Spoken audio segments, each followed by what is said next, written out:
And he is tackled inside the 40, not quite to the 35. And that one will go for 13 yards on the keeper and a first down. Well, partner, for a few years there, we thought this read option play was going to take over the whole NFL. It seemed like everyone was using it. But it has been scaled back considerably in the last few seasons, mainly because people are worried about their quarterbacks getting hit. But when you call it at the right time and you use it properly, you see the type of gains you can get. A nice chunk of yardage there by the quarterback. Steps away to his left. Nice work to get 7 out of that, and it's second down. Okay, he's not going to get the first down, but this is still a nice job of buying some time and then running to get to the sideline and get out of bounds and avoid the big hit. Second down, Vic. And he'll be hit as he releases it, and that'll fall incomplete. Anytime a ball's thrown in the middle of the field and it's popped up in the air, I expect someone to catch. It doesn't matter whether it's offense or defense because there's usually a great amount of bodies in that part of the field. In this case, no one came up with it. Third and short yardage, Vic. He's going to go up top for the end zone. He dropped it. Couldn't hang on in the end zone. So no 6 points, incomplete. The beauty of being able to play a zone defense when you can sit back and see the ball coming out of the quarterback's hands, guess what? Creates a lot of confusion, kind of a muddle in the middle of the field where you can go make a play on the football. So that's a 7-play drive that ultimately stalls out there at the end. And things were a little leaky in the beginning on that drive, weren't they? But how about the front 7? As they got closer to the goal line, things stiffened a little bit, forced the field goal. The Texans offense now, they get set to head back onto the field. And that last drive, a long drive, but not just that, they had a great air attack going. Do they stick with that? I would think that they would, because if they were competent enough to do it on the last drive, starting backed up in their own territory, why would you change anything? They've got to be confident about what they're presenting and continue to do so. Yeah, because the secondary, they really look clueless. And that was amazing because that drive went and went, no adjustments, and no big plays by the defense to knock the ball away. Here's 2nd and 7 now from the 28. Richmond.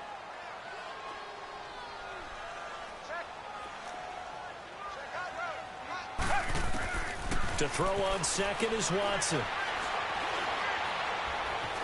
Being chased out left. Toward the sideline, and look at that catch. Dragging the toes, and that's going to be a first down. Well done. A really nice gain of 25 yards. From Falcon territory now, here's 1st and 10 at the 48-yard line. Here's Watson, operating from the gun, going deep for Hopkins.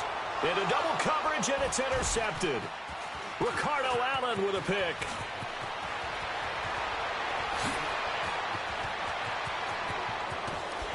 Able to get away. That's why you keep the legs churning. So their woes on offense continue. That's the 2nd pick thrown here in the 3rd quarter. And we know it was ill-advised, but that was an opportunity to help them get back into the game. Instead, he throws another interception, and now their task is even tougher. Very good starting field position for the Falcons offense as they come up 1st and 10.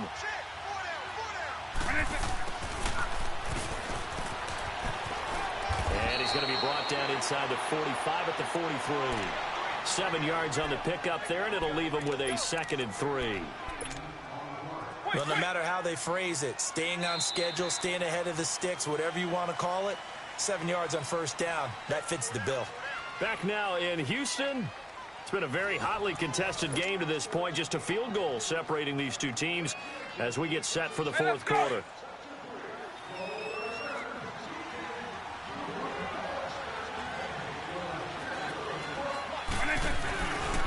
They'll give to Elliott. And here he'll be brought down a little shy of the 35 at the 36. Call it a gain of 7, and it gets him a new set of downs. Got to figure now, after getting that turnover, they're just going to be happy to keep the ball on the ground, right? This is where covering the football, taking care of the ball, all the ball security terms that have ever been used, they come into play for the guys on offense right now. Just take care of it, and they've got a good chance of ending up winning this game. And a nice move will yield nothing as he's stopped behind the line. They'll wind up losing 3 yards here, and it'll bring up a 2nd and 13. Vick now. Buying time to his left. And this time not quite to the 30. It'll be down at the 31-yard line. Give him 7 there on the tuck and run, and they're in better shape now for 3rd. The Falcons on 3rd down. Just 1 for 3 thus far. This will be 3rd and 5. Here's Vick. Oh, no, lost the football. And the Texans say they have it. They do. Well, that takeaway, partner, right there, that's a combination of coaching, execution, and absolute belief. Because a lot of guys will look at the scoreboard and go, this thing's pretty well done. But they still thought to themselves, if we can make a play, we give our teammates a chance to win it. And that's exactly what they did. Caught left side, Hopkins. A gain of 6 there on 1st. If you're running out route, it's likely you're going to end up near the sideline. And what did we just see there? Toe tap. You got it. The benefits of practice. Toe tapping, foot dragging, picking it up, and making sure it was a catch. Watson escaping the pressure right. And he's going to be intercepted a 3rd time. Picked up by Keanu Neal. And the return stops just a little bit shy of midfield at the 48-yard line. Well, I get what he was trying to do. He was moving to his right and trying to shift the coverage, but instead he shifted the coverage also to the right and threw right into it for an interception. Well, some good games around the league here early in week 1, and this one's shaping up to be as good as any of them as we come up on a 1st and 10. This is Elliott, and this one goes nowhere. Losing yardage on the play back at the 46. That'll set them back with a loss of 3 on the play. And that'll make this a 2nd and 13. So now they have to contend with 2nd and 13 after the 1st down run goes backwards. Now a 2nd down throw for Vick. Oh, leaves him behind on the spin. Finds a seam inside the 40. I guess no need to force it when you can do that instead. 1st down, 18-yard gain. How many times have we seen this late in the 4th quarter? Because you know the pass rush is getting after him, and they get upfield, get that great push, and what do they create? Space, and he takes off. A 1st down throw coming for Vick. And it pops free. The collision there jarred the ball loose and brings up 2nd down. That would have been a great catch, but it's real difficult to hold on to it because it was contested all the way. Would have been a great play if he'd been able to haul that one in. They'll try again from the 36 on 2nd and 10.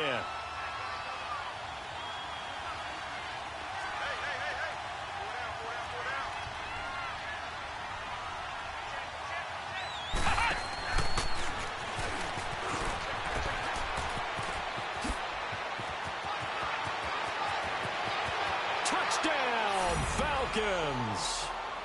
Ezekiel Elliott, already his 2nd touchdown here in this opening weekend. And the Falcons will extend their lead.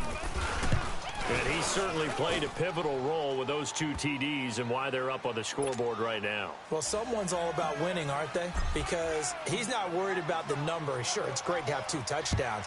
But the bottom line is what he's doing is contributing to their lead. He wants to continue to do so. This is fielded a couple yards deep. And it's a pretty good return here as he'll get it up to the 29-yard line. And now out comes Houston. They are looking to make a bit of a 180. They are sputtering right now. And frankly, I think it's time to call your playmakers together and say, all right, guys, we're going to lean on you through this patch. We need you to get us back on track and get us going in the right direction. So you're calling plays geared to them. Not necessarily that you look at your plays, oh, this hurts the defense. I want the ball in the hands of X, Y, and Z and see if we can move forward. So don't get too cute. Go to the playmakers. And a nice gain of 21 yards.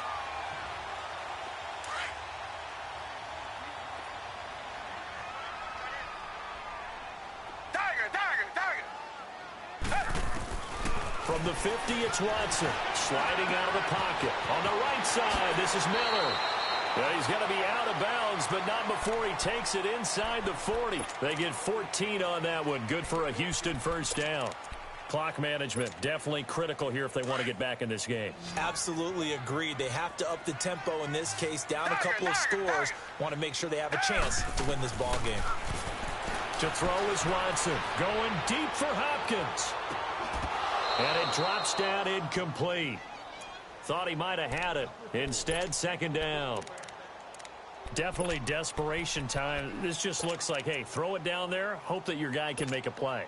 You want him to make a play, but if not, maybe you get a pass interference call. And you know in the NFL, that's a spot foul. You get all that yardage. That would be a big play. Here's Watson. Man open. That's Kiki QT complete. And this time not quite to the 30. It'll be down at the 31-yard line. I know many people like to throw to the tight end, maybe in a little flexed out position because he creates mismatches with his size. But slot receivers do the same thing with their quickness, their speed, and their route running savvy.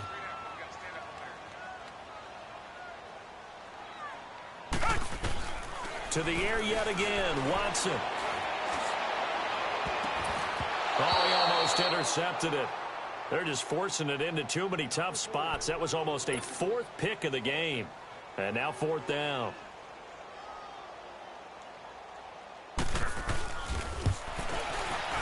The kick by Fairbairn is good. And this is back down to a 7-point game. All right, so they needed 2 scores to get back in the game. The field goal there, maybe not exactly what they wanted, but the necessary first step. There's still time remaining, and there's enough time to get it done.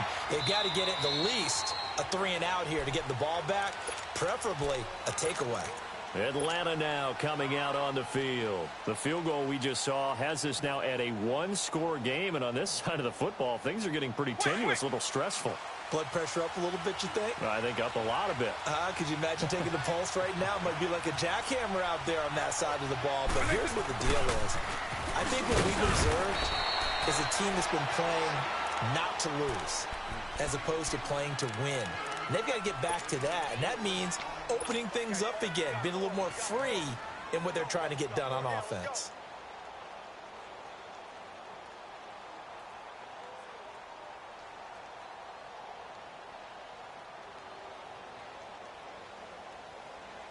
They don't need to run another play here before the 2-minute warning. Let's see if they do it anyway.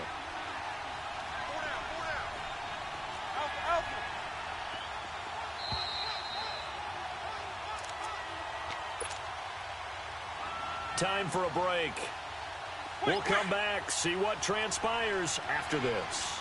2nd and 6, just inside the 30.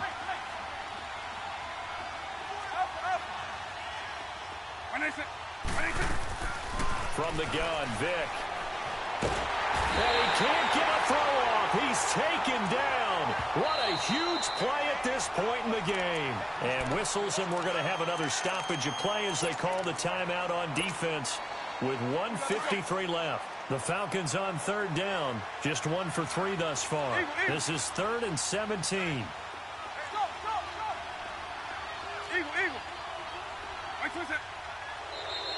Now flags will come in. I think this one's going to be on the defense for jumping.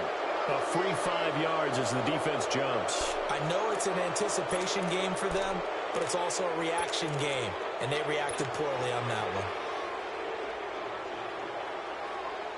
one. And the penalty helps, but not a whole lot. It's still 3rd and long.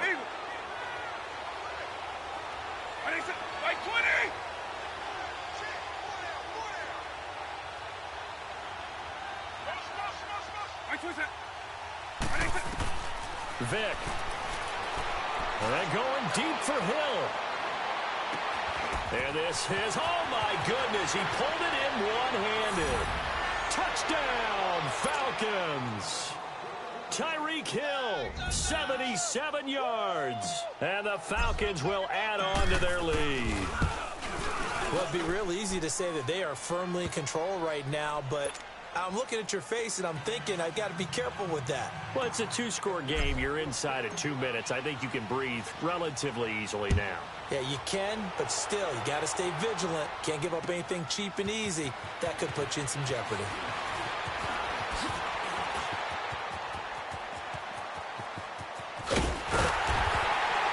And what a return. Great field position all the way out to the 48-yard line. There's no downplaying that we all knew that this was a critical possession, and to get a return like that to start things off, that's the spark that they needed. That's the spark they were looking for. On first down, it's Watson. He's going to let it fly. And that is caught one-handed. Oh, my, he pulled it in. That one goes for 36 yards.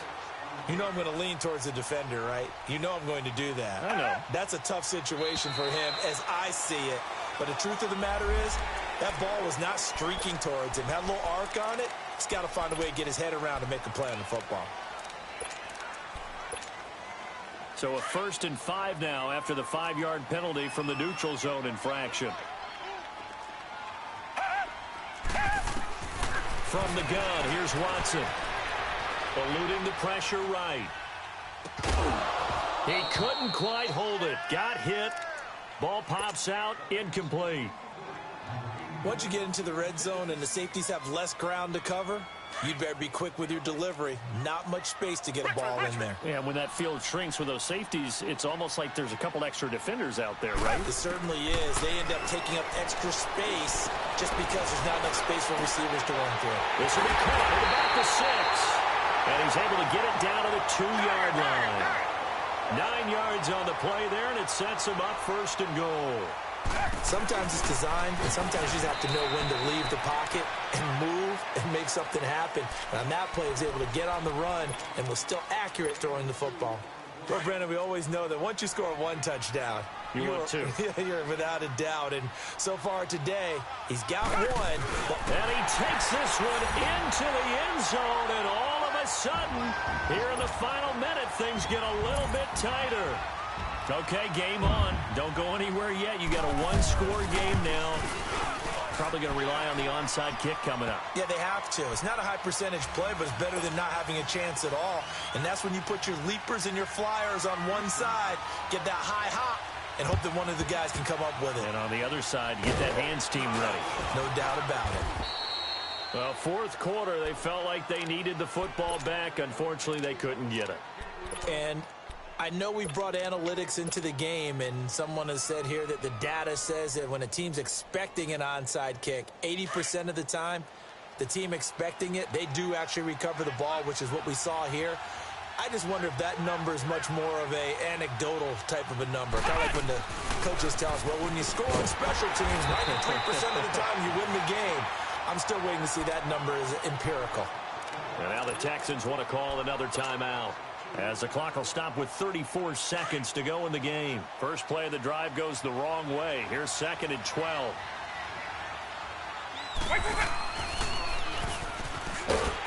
And he's going to be met at the line of scrimmage and taken down. And now we're going to get a timeout here called by the defense, as they get it right at the 32nd mark of this 4th quarter.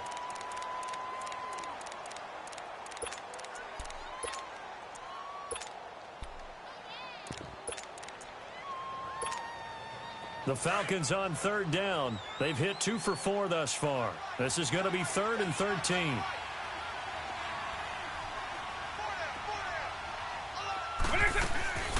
They'll run it now out of the gun.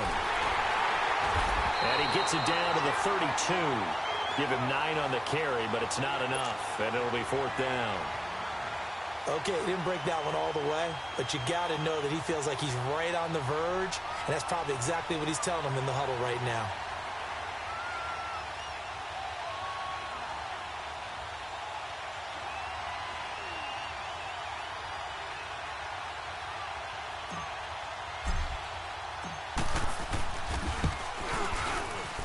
And this will split the uprights. It's right down the middle.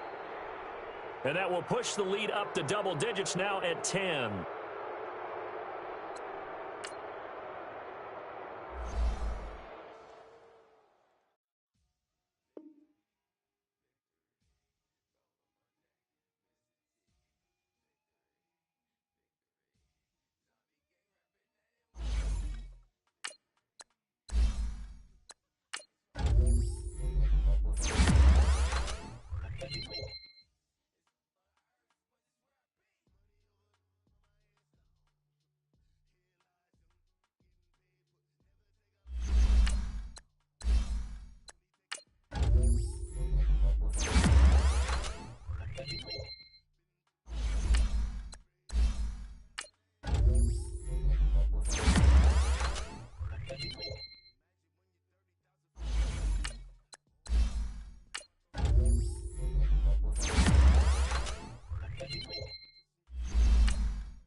you.